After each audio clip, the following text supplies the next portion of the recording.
ხომ არ გაქვთ ისევ რაიმე სათქმელი ჯინ შაჰინისთვის? შაჰინის მეოთხარი რაც სათქმელი. გაუმეორეთ.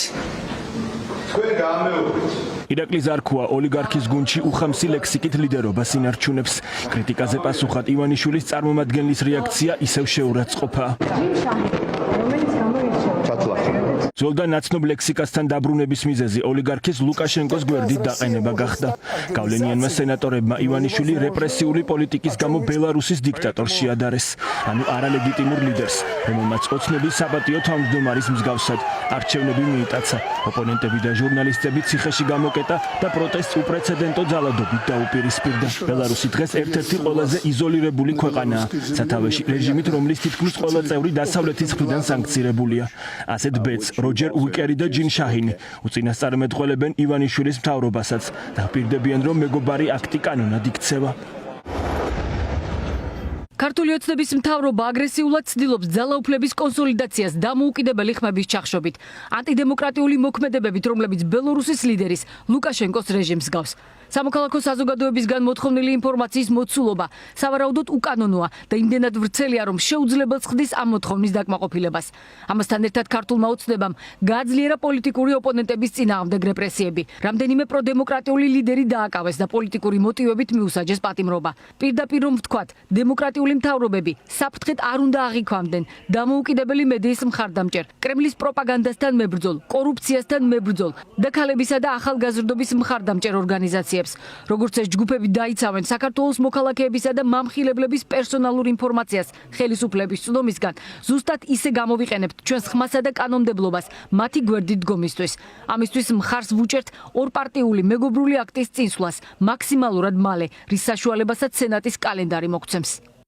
როჯერ უიკერი დონალდ ტრამპის ახლო გარემოცვის წევრია, რომელიც მომავალი წლის შუალედურ არჩევნებში ამერიკის პრეზიდენტის პერსონალური მხარდაჭერით მონაწილეობს.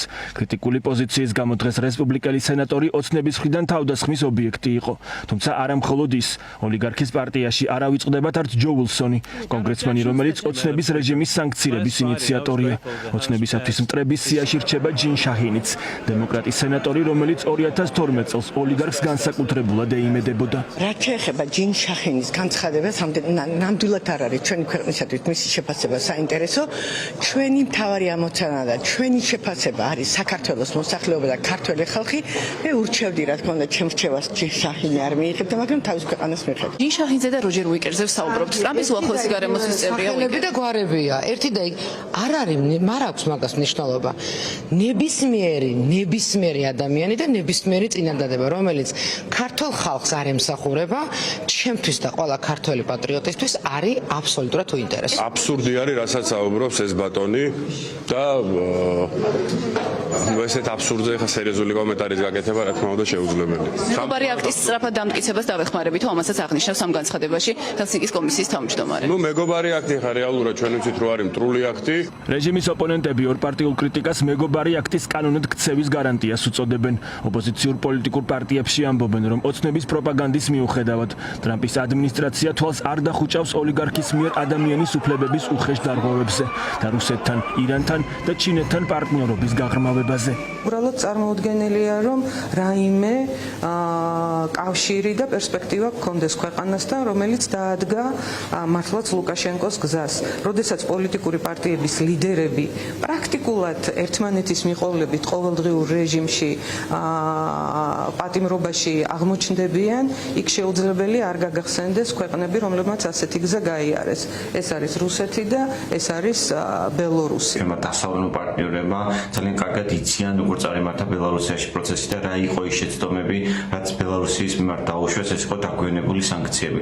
და სწორედ ამას ეფუძნება ამერიკისაც და ევროპის განცხადებები, რეზოლუციები, თუნდაც მეგობარი აქტის დაჩქარების კუთხით დაწყებული დისკუსია, რომ იგივე სცენარი არ უნდა განმეორდეს, რაც ბელარუსიაში მოხდა. რეჟიმის ოპონენტთა თქმით, ამერიკის ადმინისტრაციისთვის წითელი ხაზია კრიტიკოსთა დევნაც, რაზეც ვიცე-პრეზიდენტმა ჯეი დი სტივენსმა მიუნხენში ცნობილი გამოსვლის დროს ისაუბრა. დემოკრატიულ მანდატს ვერ მოიპოვებ ოპონენტების ცენზურით ან მათი ციხეში ჩასმით. იქნება ეს ოპოზიციის ლიდერი თავმდაბალი ქრისტიანი, რომელიც საკუთარ სახჭილოდ ცულობს, თუ ჟურნალისტი, რომელიც ახალი ამბების გაშუქებას ცდილობს.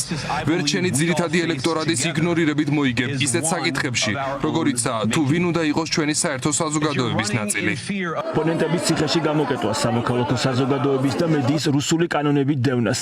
ამერიკის სახელმწიფო დეპარტამენტმა მკაფიო შეფასება მისცა. ვაშინგტონისთვის ივანიშვილის ქმედებები ანტიდემოკრატიულია, რომელთა მიზანიც კრიტიკოსების განეიტრალება.